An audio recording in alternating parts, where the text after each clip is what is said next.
Good morning. Today we are going to present our team's marketing research plan for the First One Hotel. Okay, so now we're going to be going through the SWOT analysis of the First One Boutique Hotel. So we're going to tie the strengths with the opportunities to create the potentialities. So the strength of being having the great location and the unique design. We're going to tie that with that boutique hotels are a growing trend across the world, whether in the Spanish community or internationally. So the First One Boutique Hotel must try to capture as much as the market as they could. Also, there's an increase in technology utilization, which the hotel must take advantage of in order to interact more with their customers through social Instagram, for example, where they only have 14 posts, which is simply not good enough from the hotel. They must interact more. As for the weaknesses and the threats to create the vulnerabilities, weaknesses are weaknesses that come with the normal boutique hotels, such as limited rooms and limited space. However, they must realize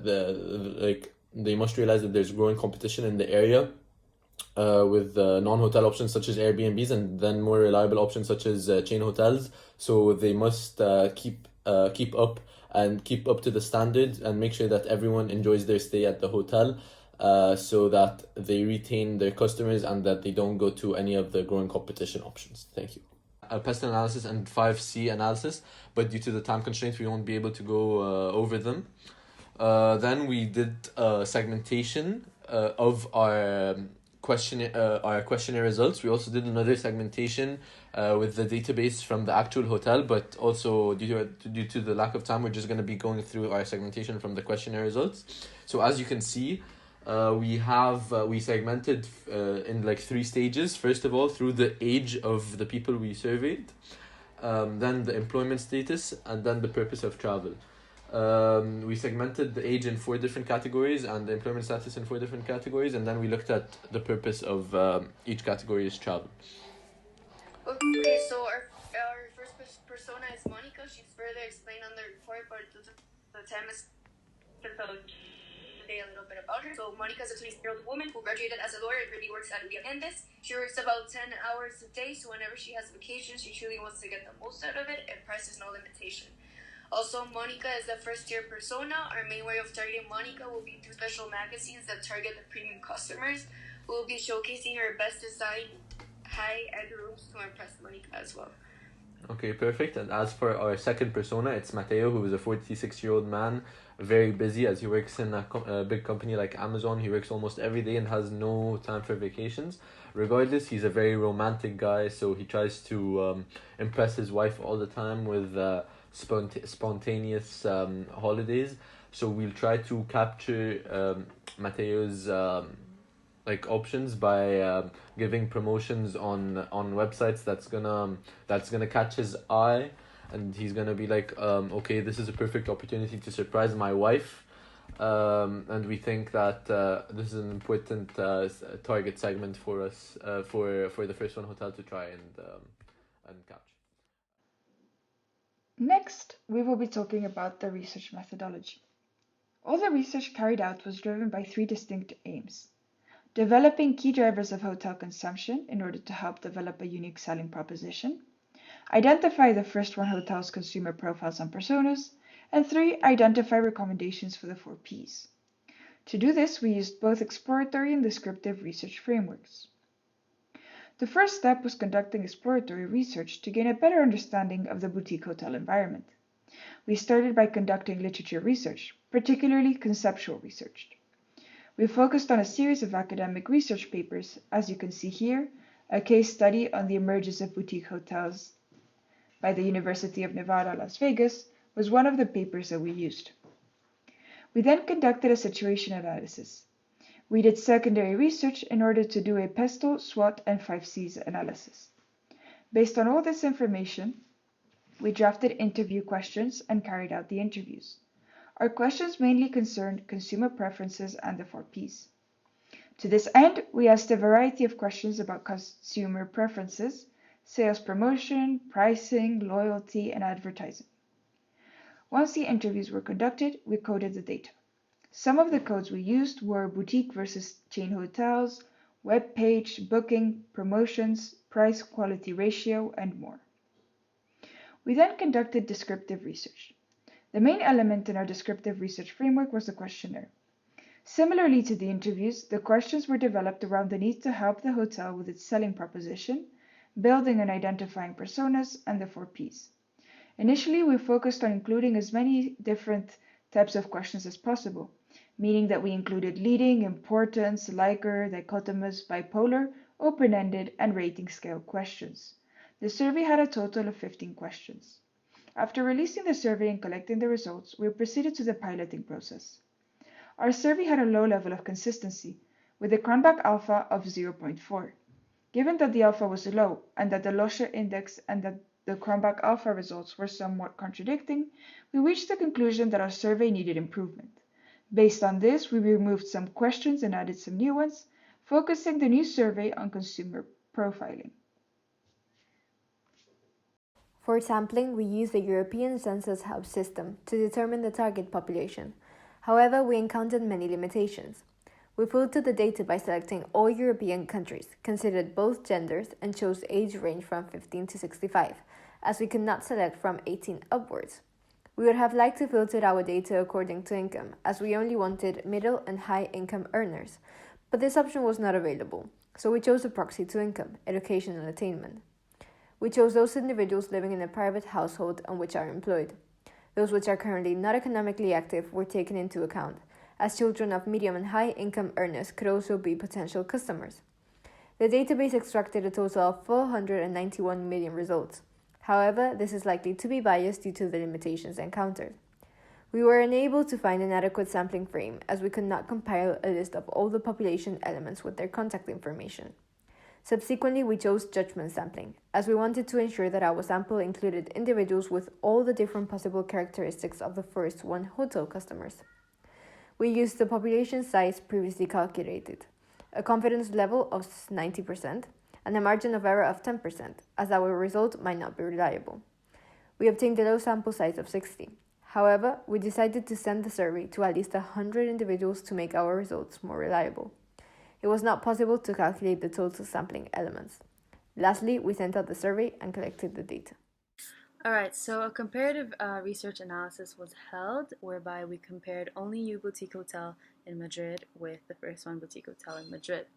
The categories of comparison that have been considered abided by the codebook that we created, and those considered the consumer preferences, sales promotion, pricing, and advertisement. Note that in this summary, I'm going to go through it very briefly, and in the report it's more in detail.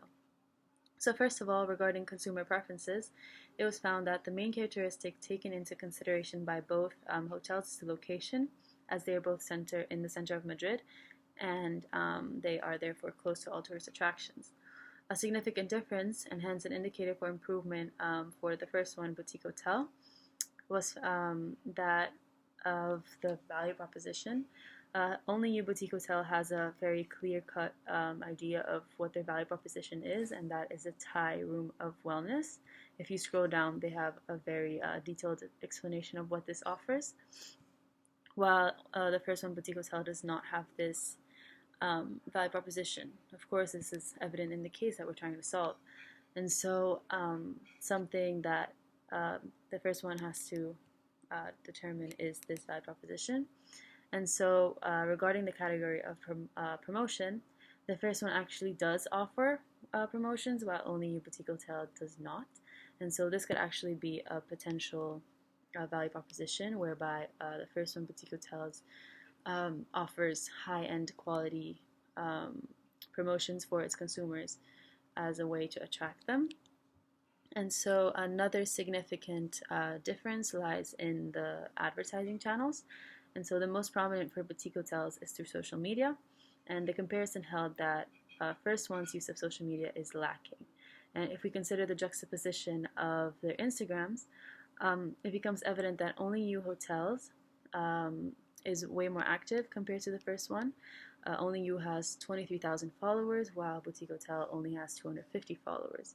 Additionally, the content that Only U posts is regarding different recommendations, different events, etc., while the first one only posts about the hotel itself. And so Only U's method of marketing in this sense attracts, for example, travel bloggers who can then go and post about Only You in their own social media platform, creating more presence in the internet. And so, all in all, there's a difference in the popularity of both hotels, Only You being the one that is way more popular. But with time and with the suggested improvements of social media presence, for example, the first one will be able to achieve its long-term objectives. I'll be talking to you guys about the findings that we got from our primary research and from the database that we used. First of all, let's talk about the consumer preferences that we were able to discover. So people actually prefer boutique hotels over chain hotels because there's one, they're better located, they're smaller, they're unique, and they usually have a personalized experience.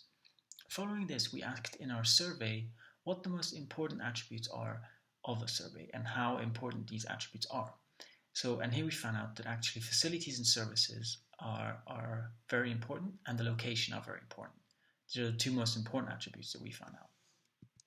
Following this, we also saw the consumers prefer a pool and a gym and a spa and a pool, as 21% of the people wanted this as a facility, and 16% preferred a spa and a pool as a facility. Going on, we also looked at the different improvements that boutique hotels could make that would satisfy consumer needs, maybe. And here we found out that actually there's a lack of useful services, such as an interior or exterior pool or a spa and a gym. This comes from actual respondent. And they also prefer better restaurants that are apparently lacking at boutique hotels. And then we also asked what consumers and respondents' opinions are of the webpage of the First One Hotel's webpage. And here they thought that there are pictures of the restaurant that are missing on the website, which is then something that we can recommend later in the conclusion. After this, we also asked what lifestyle respondents associate themselves with the most. And here we found out that other than the ordinary traveler, which is someone who didn't know what to put, would put this, we found that there are adventurous people and there are health and body conscious people. And we decided that this would be something that we could focus on and that we could exploit, and which is actually somewhat a trend in consumers' behavior nowadays. We also looked at the sales promotion. From the interview, we asked what consumers would like to see. And here they all said, most of them said that they'd like to have a free night if you book a minimum number of nights at a hotel, or something for free, as it always comes over well to the consumer. Then we also want to look at advertisements and how actually consumers become aware of hotels, and all of them said through the internet or searching boutique hotels on Google. This is from the interview, and then actually in our survey we excluded internet in the options, and 40% of the people said that they found out about hotels on social media. And then from these 40%, we were able to find out what the different categories of social media are being used the most. And then from that, we were able to see the different ages that are being used within what social media. So, for example, Facebook has an older audience, whereas Instagram has a younger audience. From this, we were then also able to use a database to find out how much a person pays per night at each booking system. So we focused on the two major ones. Here I still put all of them, but we're going to focus on Booking.com and Travelscape, which is Expedia, and those are the two main competitors in the market. And here we see that Booking.com actually charges 160 euros compared to Travelscape, which charges 127 euros. And this is interesting to see later for the recommendations. Then we also wanted to see the price willingness to pay for one night in a hotel in Madrid. And here, the audience said 100 euros, 150 euros, and 200 euros. And this is something psychologically interesting, how people gravitate towards these 50 incremental, like these increments of 50, 100, 150, and 200. And that's something that we think might be an idea for the hotel to do. Now going on to the conclusions and recommendations. Regarding the unique selling point, we thought that there's a need for more facilities at boutique hotels. And there was also a sign that a healthy and wellness lifestyle is growing. For example, we saw the spas are the most popular, and then there's also a very popular body and health conscious lifestyle. Hence, we suggest that the boutique hotel, the first one hotel, should implement a spa and a pool, and/or a gym. Basically, all of these and/or a combination of these three, as we saw that these are the most favored combination of facilities. Then we also saw that there is maybe an option and an opportunity to open up a restaurant with healthy and vegan options to then attract this healthy conscious clientele. Going forward, we also thought of recommendations of actions for the 4 Ps. So for the product, we thought that obviously they have to offer more facilities, which might be done by offering a spa, a pool, or a gym. Looking in place, we also thought that they should focus their efforts toward Booking.com because the margins are higher, as we saw that they, on average, have 160 compared to Expedia, where consumers pay 127 euros per night. We also think that they should improve their website, as this is also a place where the hotel presents itself with more gastronomical options for clients to see. And then lastly, we also thought that the price of the hotels should vary 100, 150 and 200, as this is what is in consumers' minds when they're looking at hotels. They will gravitate towards the hotels which immediately fit in their price range. And these are the most popular ones. It's psychologically interesting to see how it's in increments of 50. Lastly, we also thought of promotion strategies and how the First One Hotel should promote itself. And here it's obvious that it should take place online and digitally. From the survey and from the interviews, we found out, and especially social media. They should use Instagram to target below 30-year-old customers and Facebook to target above 40-year-old customers.